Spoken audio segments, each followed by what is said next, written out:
Bienvenido a los Marble Talks, un espacio para conversar temas de interés con líderes inspiradores que están revolucionando sus industrias. Conduce Mariana Restrepo Botero. Bienvenidos a otro de nuestros Marble Talks. Hoy tenemos la oportunidad de estar con Andrés Ángel. Cuando yo pienso en temas de salud, generalmente pienso en él como un referente, entonces hoy estoy supremamente agradecida de poder compartir con él esta conversación, no solo de la salud, sino también del cuidado. Muchas gracias, Andrés, por acompañarnos. Gracias, Mari, un placer estar aquí conversando contigo y ojalá podamos conversar alrededor de estos temas que se han vuelto tan importantes para el país. Así es. No, Andrés, y yo quisiera que pues, tú con los más de 30 años de experiencia que tienes conociendo la salud, pues me des un contexto de cómo es al país hoy en este ámbito y pues para ti la salud, qué es y en qué se convierte a lo largo de los años y cómo va trascendiendo. Pues Mari, mira, a mí hay una definición de salud que me gusta mucho y es que la salud es la capacidad de generar desarrollo sostenible a través del tiempo. Y esa definición probablemente no enmarca un tema específico de salud, pero demuestra lo que tú puedes hacer cuando tienes salud como ser humano y lo que tú puedes hacer cuando una sociedad tiene salud. Sin salud no hay bienestar, sin salud no hay empleo, sin salud no hay desarrollo. Y yo creo que eso es lo que nosotros tenemos que empezar a mirar para tratar de reforzar un poco toda esa discusión que ha habido alrededor del sistema de salud colombiano en los últimos años. Y no solo el colombiano, porque nosotros nos enfrascamos mucho en esas definiciones o en esas problemáticas que tiene el sistema de salud colombiano, pero indiscutiblemente todos los sistemas de salud del mundo tienen problemas. Y creo que es una de las cosas sobre las cuales más han trabajado todos los gobiernos y tenemos que encontrar la forma de llegar ahí. Pero antes de hablar de salud, yo quisiera hablar del cuidado, porque finalmente la única forma en la que tú puedes tener una buena salud es si has tenido un verdadero cuidado. Y ese cuidado durante mis 30 años de andar en el sector salud se ha convertido como en el gran referente. Yo te cuento que cuando yo inicié mi carrera laboral hace 30 años, nunca me imaginé estar en este sector. O sea, yo siempre soñaba estar como en una empresa manufacturera y hay muchos nombres que uno quisiera estar y muchas multinacionales, pero la vida me fue llevando al cuidado y cuando logré entender la profundidad y el valor que hay alrededor del cuidado, creo que para mí es una de las cosas más gratificantes que he tenido en mi vida, poder servir a través de las compañías en las que he estado durante estos 30 años y cuidar lo que para mí es más preciado de la vida, que es el ser humano. Finalmente, pues nosotros debiéramos entender y protegernos cada vez más a ese ser humano que está ahí. Andrés, cuando hablas de cuidado, porque el cuidado de la salud, no solamente la salud física, sino también quisiera que abordáramos un poquito el tema del cuidado de la salud mental, porque es algo que ha venido impactando fuertemente no solamente a los empleados y a los empleadores, sino también al país. Pues veía cifras este año y, por ejemplo, más del 77% de los colombianos ha sentido que ha presenciado un burnout. Y temas como esos me hacen también pensar que esos son temas que también se deben tocar en este tipo de conversaciones como contigo. Total, Mari, mira, cuando yo trabajé en Sura durante 23 años, los últimos 12 años los trabajamos alrededor de todo un modelo de cuidado. Y fue bien bonito y bien interesante porque el cuidado no se alcanza a percibir el valor y tiene demasiadas esferas, como tú lo acabas de decir. Nosotros en ese entonces, estudiando muchas cosas en el mundo, hay pensadores alrededor del cuidado muy interesantes. Hay un brasilero que es filósofo, es cura, es economista, es sociólogo, que se llama Leonardo Boff, no sé si seguirá vivo, pero habla muchísimo de las diferentes esferas del cuidado. Y cuando nosotros estudiamos ese tema a profundidad, lo hicimos con muchas personas, con antropólogos, con sociólogos, con médicos, con psiquiatras, y construimos todo un modelo alrededor del cuidado que se denominaba en ese entonces Cuídate que yo te cuidaré. Y ese modelo tiene 5 esferas que son súper importantes. La primera de ellas empieza por ti mismo, es cuidarse a uno mismo. Y es fundamental porque todo el mundo espera que lo cuiden a uno. Cuando uno es chiquito espera que los papás lo cuiden a uno, cuando uno es grande espera que los hijos lo cuiden a uno. pero uno no dedica el tiempo suficiente a cuidarse. Y ese es uno de los grandes problemas que a mi juicio tienen los sistemas de salud del mundo, es que la gente cree que el sistema de salud tiene la responsabilidad de devolverle su salud. Y la verdad es que no, el sistema de salud lo único que puede hacer es paliar o en algún caso curar cierto tipo de enfermedades, pero si yo no me cuido yo, difícilmente voy a poder garantizar un estado de salud o de bienestar importante. Entonces esa primera fase es yo me tengo que cuidar. La segunda es yo cuido del otro, y eso lo aprendimos mucho trabajando alrededor de la administradora de riesgos laborales, en la que cada que tú vas a salir a un trabajo, ya sea de mediano riesgo o de alto riesgo, yo debo velar por mi estado de salud, pero debo velar por el estado de salud de mi compañero. Yo me chequeo cómo estoy yo y yo voy y chequeo a mi compañero. Eso garantiza que la posibilidad de sufrir un accidente laboral es cada vez menor, porque si yo por algún motivo olvido un proceso, mi compañero me lo está recordando y me lo está haciendo ver. Entonces, ese proceso también es fundamental. Lo tercero es cuidar mi entorno laboral. ¿Cómo está mi entorno? O sea, claramente si tú tienes un entorno donde estás incentivado o sobreestimulado por temas, por ejemplo, ya sea en la salud general de azúcar, de tabaco, etcétera, ese entorno no va a ser propicio para tus hijos crecer y probablemente tus hijos van a desarrollar o una obesidad prematura producto de que sus padres no se cuidan. O lo mismo en las empresas, si yo tengo una planta de producción completamente sucia, mal tenida, sin procesos claros y definidos, va a ser muy difícil que yo pueda garantizar la seguridad en ese proceso. Entonces, te cuidas a ti mismo, cuidas al otro, cuidas tu entorno, cuidas el planeta indiscutiblemente. Si tú estás en un modelo de cuidado, tienes que cuidar el planeta. Y llegas a la quinta esfera, que es la que tú decías, Mari, que es el cuidado de la palabra.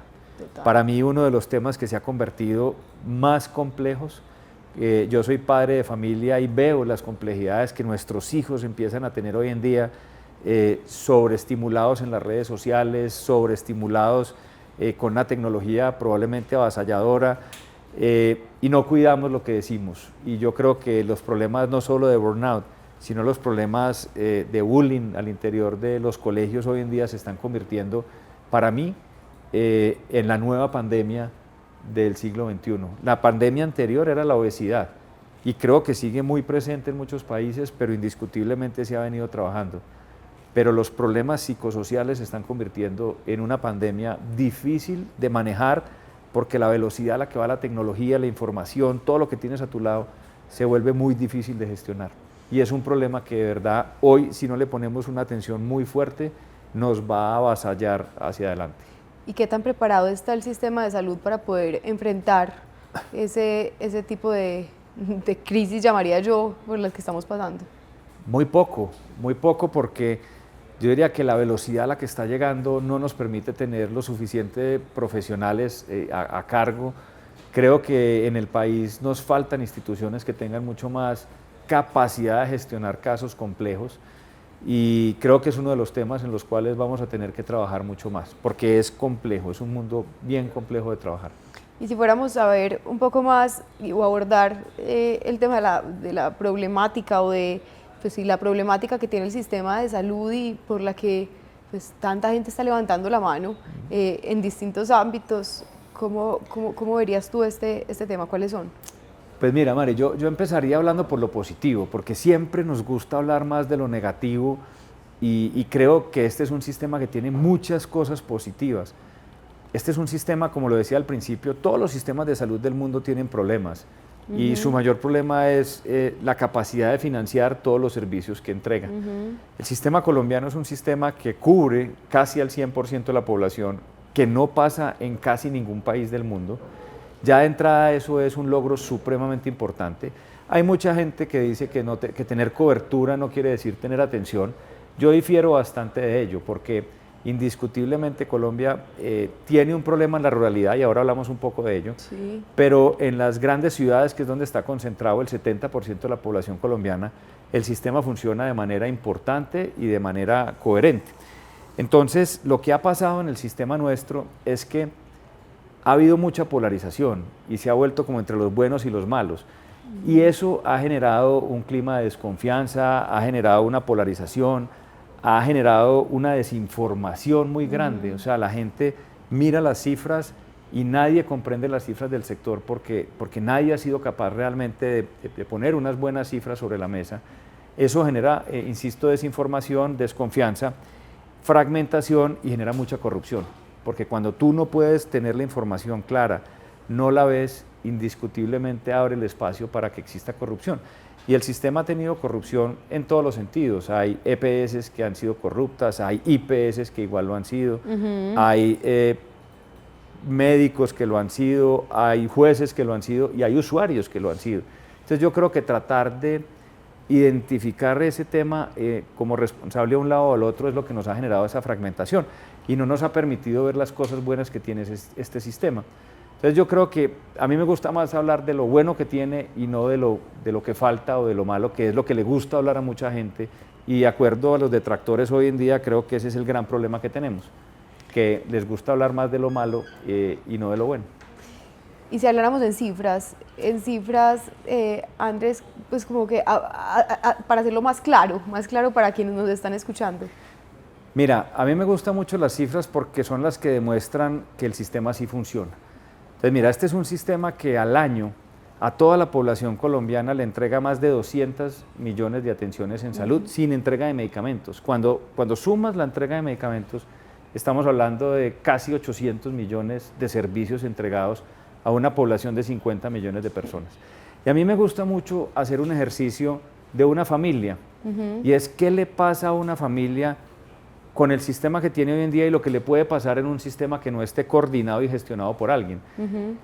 Yo creo que el peor error que podemos cometer como sistema es dejar de ver el valor de tener un agenciador de la salud de la población, porque llamémoslo como lo queramos llamar, si es una EPS, si es un asegurador, si es una gestora en salud, es un sistema que necesita de alguien que sea capaz de articular toda la atención que le tienes que entregar a una población. Entonces, en una familia, ponte una familia, papá, mamá, 2 hijos hoy en día nacidos con un embarazo, supongamos que esa mamá tiene un embarazo de alto riesgo, una compañía de nivel de 5 millones de afiliados, una EPS de 5 millones de personas afiliadas, a una mamá en embarazo con alto riesgo está haciendo más de 32.000 controles de embarazos de alto riesgo, con más de 7 u 8 controles en su embarazo, para garantizar que ese bebé nazca en las mejores condiciones. Trata más de 3.000 niños en un embarazo de alto riesgo. Tiene un sistema que es lo más fundamental en un sistema de salud, que es la protección financiera. O sea, esa mamá que tiene una incapacidad, una licencia de maternidad o una licencia de paternidad, una compañía como esta se está pagando 250.000 millones de pesos en licencias de maternidad, que le garantiza la protección financiera para que esa mamá pueda tener su bebé de la mejor forma posible sin tener que preocuparse por una desfinanciación, que, para hacer un paréntesis, el mayor número de quiebras, por ejemplo, en los Estados Unidos, es la falta de cobertura en los sistemas de salud, porque cuando te llega una cuenta en los Estados Unidos y en muchos otros países y no estás cubierto por un sistema universal de salud, tú tienes que vender tu casa para pagar la cuenta que te va a llegar de la clínica donde te están atendiendo. Entonces, esa protección financiera es fundamental. Pero adicionalmente, supongamos que uno de los hijos tiene una condición crítica o de alto riesgo, como puede ser la diabetes. Una organización, una EPS de estas, maneja más de 1.5, 2 millones de pacientes crónicos al año, a los cuales les estás haciendo gestión, lo estás trabajando, lo estás articulando. Suponte que el padre tiene un cáncer, cualquiera que sea. Es una organización que gestiona más de 94.000, 95.000 casos de cáncer al año y más de 9.000 cirugías de alta complejidad de cáncer. Entonces, cuando a mí me dicen que este es un sistema que no cuida, yo digo, es que no han querido ver la información que está alrededor. Ahora, que falta articulación en unos temas, estoy completamente de acuerdo, pero para mí el principal error que estamos cometiendo como país es desbaratar lo bueno que hemos logrado en 30 años para montar un modelo que probablemente y difícilmente va a funcionar de manera desarticulada. Y hablando de articulación, ¿cómo la tecnología permite que los sistemas de salud puedan ser efectivos y cómo ha favorecido el desarrollo de los sistemas de salud en estos últimos años, que tantas han sido las evoluciones que hemos tenido en ese aspecto? Mari, yo hablaría de la tecnología en dos aspectos. La primera, la tecnología que que diéramos dura de cómo ingresan las nuevas tecnologías a los sistemas de salud, que de hecho eso es uno de los problemas que estamos teniendo, porque la velocidad de incorporación de nuevas tecnologías en los sistemas de salud va mucho más rápido que la capacidad financiera de alcanzarlos. Me explico. Tú puedes tener la incorporación de un nuevo medicamento que está en fase ya de aprobación o fase, perdón, aprobada en Estados Unidos para cáncer, que puede valer 20, 30, 50 veces más que el que utilizas hoy en día en Colombia. Y tiene efectivamente una implicación en el paciente mejor. Sin embargo, la capacidad financiera de nuestro país pues no da para que tú puedas incorporar esa tecnología en todos los pacientes. Entonces yo diría que la tecnología hay que saber estudiarla muy bien en ese balance entre cuánto está mejorando la salud y la calidad de una persona y la capacidad financiera de un país de poderla absorber. Pero indiscutiblemente la tecnología ha entregado desde el punto de vista ya sea de diagnóstica, por ejemplo. Imaginar poder darle atención a un sistema de salud como Colombia con una cobertura universal sin tecnología de punta va a ser muy difícil. Total. Y eso es lo que a mí me preocupa un poco con los cambios que se están planteando, que la capacidad de incorporar nueva tecnología va a ser cada vez menor si no tenemos la opción de poder traer esa tecnología de punta para que un proceso, por ejemplo, de laboratorio, para una población mucho más grande, todas esas pruebas innovadoras y nuevas, pues permitan saber y entender la condición que tiene la población. Entonces, indiscutiblemente, las tecnologías son fundamentales en los sistemas de salud para garantizar una diagnóstica mucho más certera, mucho más rápida y mucho más apropiada. Y desde el otro lado, podríamos hablar de las tecnologías blandas. ¿Dónde está, por ejemplo, hoy en día toda la medicina predictiva? ¿Dónde está toda la analítica y la inteligencia artificial para poder determinar la salud de las personas? Entonces, te voy a poner un caso. Cuando tú tienes 50 millones de ciudadanos, es bien difícil uno a uno, sin tecnología y sin información, ir a entender las condiciones de salud que puede tener esa persona. Cuando yo estaba en Sura, hace ya casi 10 años, hicimos un modelo predictivo hace 10 años, sin inteligencia artificial como la que tenemos hoy en día, donde lo que nos permitía era, cruzando más de 500 variables, en un modelo predictivo, poder detectar con toda la información, no solo médica y clínica, sino de dónde vive, la calidad del agua, la calidad del transporte, la calidad del aire, cruzando esas 500 variables, la posibilidad de que esa persona sufriera un infarto en el próximo año. Y lo que hace ese modelo predictivo es, tú no tenías la información, pero cuando la traes y esa información te empieza a segmentar y te dice, estas 300 personas tienen un alto riesgo o una probabilidad muy alta de fallecer en el próximo año. ¿Cuántas de esas 500 están en tu modelo de gestión de riesgos? No, solo la mitad. Bueno, hay que ir a buscar las otras 250 para garantizar que entren en los modelos predictivos. Y hoy en día, con las capacidades de la inteligencia artificial, se ha multiplicado por 1000. O sea, la predictiva hoy en día te va a permitir poder entender cuál es tu condición de salud de manera mucho más proactiva, pero necesitas modelos de gestión de riesgos y compañías que los estén haciendo. Entonces, con el debido respeto del modelo que se está proponiendo hoy en día, claro que ir a la casa del paciente es mucho más cómodo, pero yo difiero bastante que sean capaces de detectar sin tecnología de punta, sin predictiva, sin analítica, sin inteligencia artificial, cuáles son las condiciones de salud de esa población. Para poder utilizar la tecnología todavía necesitamos personas y para poder manejar un sistema de salud necesitamos personas.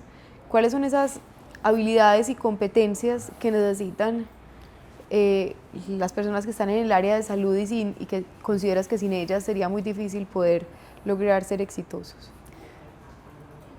Mari, yo diría que la primera capacidad, y yo admiro, valoro y respeto al personal de salud de una manera impresionante. O sea, he trabajado con ellos durante 30 años y es de admirar la vocación de los médicos. O sea, esa vocación, esa entrega es una cosa que difícilmente la tiene otro profesional en otra carrera o en otro desarrollo.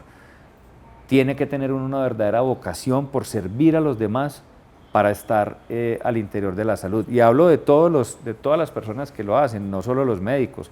Para nosotros las enfermeras son fundamentales en los procesos de atención en salud, porque de alguna manera incluso son las que más interacción tienen con cada uno de los pacientes.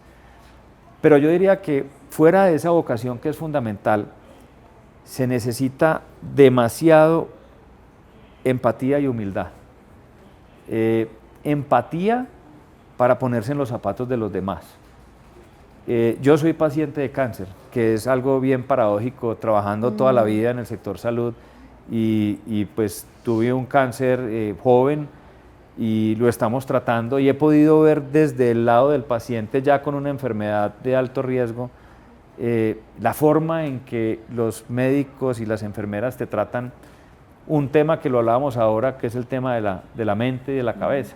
O sea, cuando a ti te diagnostican cáncer, a ti el mundo te cambia la perspectiva de la vida, te cambia la forma de ver las cosas, te cambia la forma de ver lo que antes creía que era importante, y te das cuenta que la relatividad a la importancia da un giro completamente grande, porque empiezas a valorar mucho más las cosas más simples, empiezas a valorar mucho más tu familia, empiezas a valorar todo lo que tienes a tu alrededor.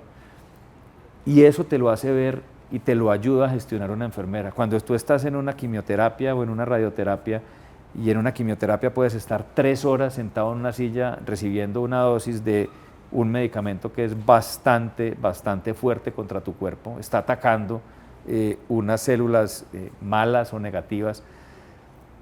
Esa empatía de la persona que está al lado tuyo, para mí es la mitad de tu proceso de recuperación.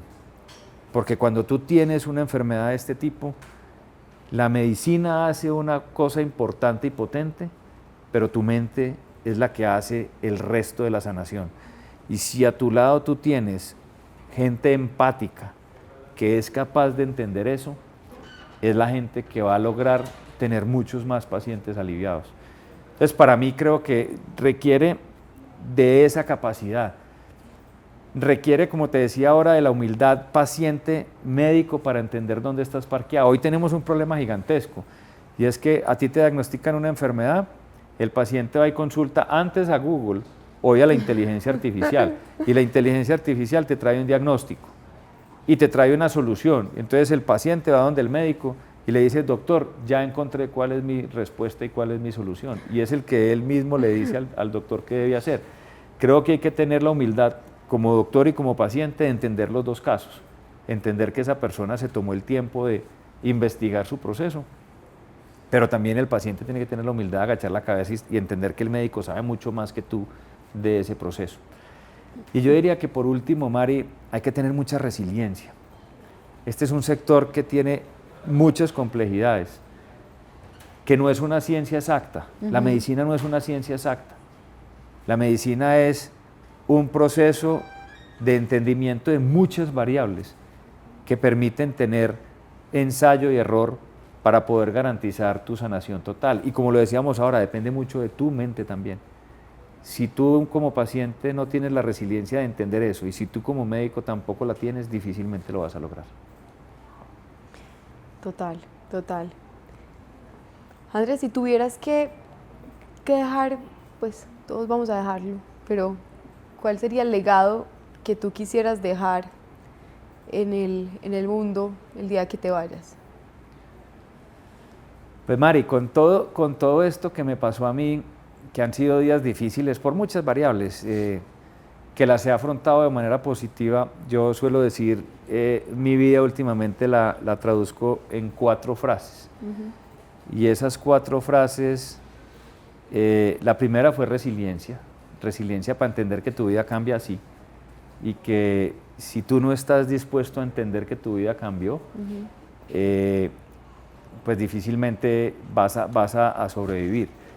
La segunda es la humildad, que creo que es uno de los valores más difíciles de interiorizar en un ser humano, pero es la humildad para entender que tu vida tiene cosas positivas, pero también tiene cosas negativas, y que la tienes que vivir con ese contexto. La tercera es sanación, y la cuarta es gratitud. Independiente de lo que te pase en la vida, creo que hay que ser agradecido. Entonces, cuando yo cojo esas 4 frases que son las que de alguna manera me han moldeado la vida en los últimos 3 años, es lo que quisiera ayudar a construir en las organizaciones que he liderado, las que lidero hoy en día y las que posiblemente lidere mañana. Y es que las personas entiendan la capacidad de ser resilientes y de aguantar momentos difíciles, la humildad para entender que la vida te da golpes, ya sea personales o empresariales, y que tengas la disposición de cambiarlos, que puedas sanar. Creo que gran parte de los problemas que tenemos como país es que no hemos sanado muchas cosas. Tú tienes que sanar en lo personal para poder demostrar muchas cosas hacia adelante. Yo creo que este es un país que nos sana, porque todos los días es un conflicto nuevo, una discusión nueva, una problemática nueva, pero sí creo que tenemos que aprender a sanar, porque cuando tú aprendes a sanar, vives la vida también de una manera diferente. Y por último, ser agradecidos. Independiente de todo lo que le pase a uno en la vida, hay que sacarle el lado positivo. Y yo creo que cuando una organización piensa en positivo y lidera sobre lo positivo, es capaz de darle la vuelta al resto de las cosas. Entonces yo sí quisiera que todos los equipos que he podido y he tenido la fortuna de liderar durante muchos años alrededor del cuidado, que pudiéramos seguir cuidando con esas 4 frases que permiten ver la vida de una manera diferente. Ay, Andrés, gracias. Gracias por este espacio, gracias a ustedes por acompañarnos. Esperamos nos puedan escuchar también en Spotify Marble Talks y que nos acompañen en el siguiente capítulo de nuestro programa. Gracias, Andrés. Gracias, Mari. Un gusto estar aquí contigo.